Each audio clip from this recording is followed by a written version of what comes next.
মই তৰালি আৰু আজি আহিছোঁ মই কলনী বজাৰলৈ আৰু পূজা বুলি কেনেকুৱা কাপোৰবোৰৰ দাম হৈছে আৰু নতুন কাপোৰ কিমান ওলাইছে আৰু পূজাৰ কিমান ভিৰ হৈছে তাকে চাবলৈ আহিছোঁ আৰু কিনিব আহিছোঁ আৰু লগতে মোৰ লগতে আপোনালোকেও চাই থাকক বলক এতিয়া ভিতৰলৈ সোমাই যাওক। সাংঘাতিক মানুহ আছে আৰু চাওক ক'ত কি কেনেকুৱা কৰিব পাৰোঁ গতিকে যাওঁ ৰ'ব আৰু ভিতৰলৈ সোমাই।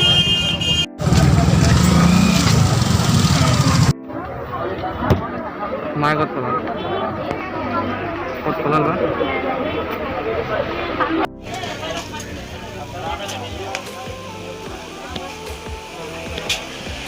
দাদা মোৰ বাবে ভাল টপ হ'ব নেকি ওপৰত পিন্ধা?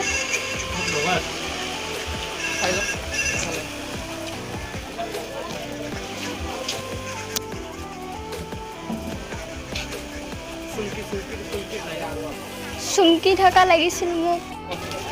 ফ্ৰেণ্ডছ কাপোৰবোৰ চাই আছোঁ কিন্তু মানে আগৰ বছৰৰ দৰে ভাল কাপোৰ দেখা নাই মানে ইমান এটা ভাল ওলোৱা নাই এইবাৰ আৰু নতুন ডিজাইন একো দেখাই নাই মানে এইবাৰ আগৰ বোলে চলি থকা দেখা পাইছোঁ।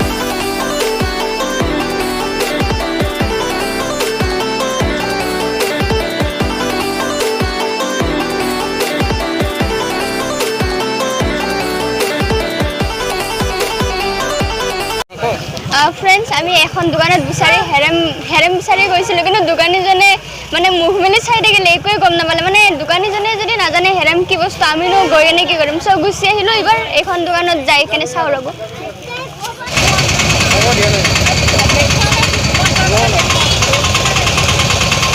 ল'লোঁ এটা টপ আৰু এইফালে লং পেণ্ট এটা ল'লোঁ আৰু চাওঁ ৰ'ব কিবা আৰু বেলেগ ল'ম চাগৈ। দামবোৰ মানে বহুত হৈছে মানে মিলামতে নাপায় 600-700 এনেকুৱাই মানে দামবোৰ কম দামীক নাই মানে আমিতো অলপ 400-500 মানৰ বিচাৰোঁ ন তথাপি ল'লোঁ ৰ'ব।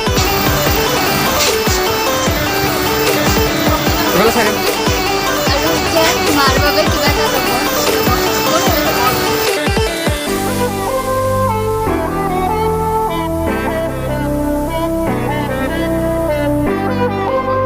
বজাৰ কৰি ওলাই আহিলোঁ আৰু এতিয়া অনুৰাধাৰ হলৰ সন্মুখতে আছোঁ চিনেমা নাচাওঁ বাৰু যে ডাইৰেক্ট এতিয়া ঘৰতহে যাম।